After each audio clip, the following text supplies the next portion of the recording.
Hello everyone, my name is Nimandisri Bintang. Today I would like to give you some tips and strategies to teach writing, especially for the junior high school students and senior high school students. I have found three main problems of Indonesian students on writing. The first one, they are struggling on constructing their ideas, and then the second one, they have lack of vocabulary and they do not matter on grammar, and then the third one, they have struggle on make sentence and paragraphs in a coherent way. But don't worry, I will give you some tips and strategies to solve it. I will emphasize my strategy on using drawing. Yes, drawing.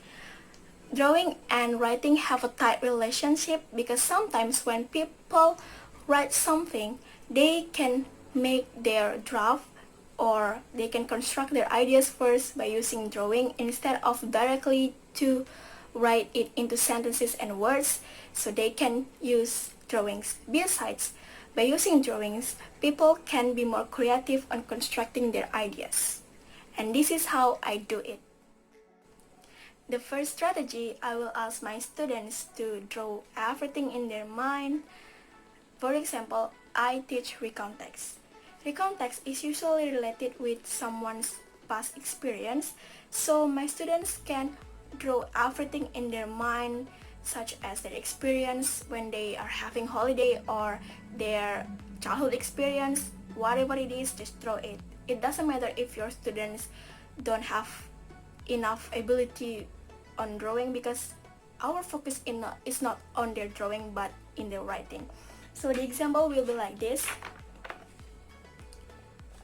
and I will ask my students to divide the story into some parts based on the sequence of time that happened when they experience it. This is effective for the students on constructing their ideas because they can draw everything in their mind and they can show it through drawing instead of writing itself.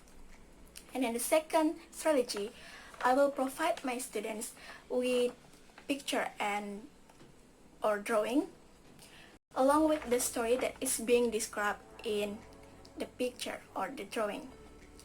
So for example, this is a story of a family who have who were having holiday in the beach, and then this is the story. And I will provide this as the example for my students to be the guideline for them on writing their tasks later on, and then they can see what kind of tenses that is used in the text and what kind and what types of verbs that is used. And usually they understand on how to put punctuation properly, because sometimes my students are messing up on putting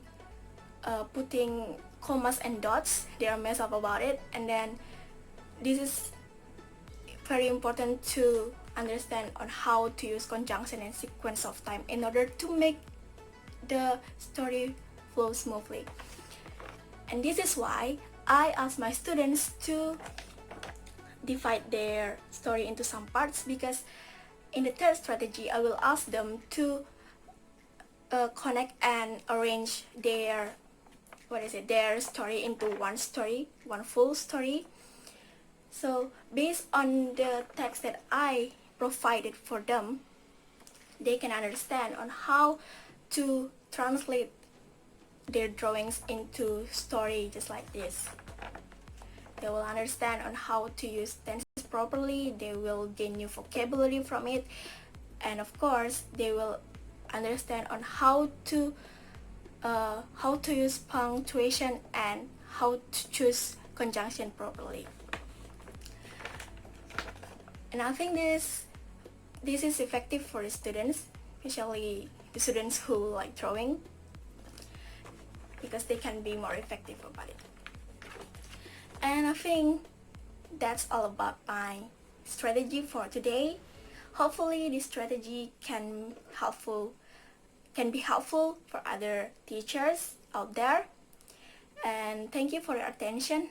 Good luck.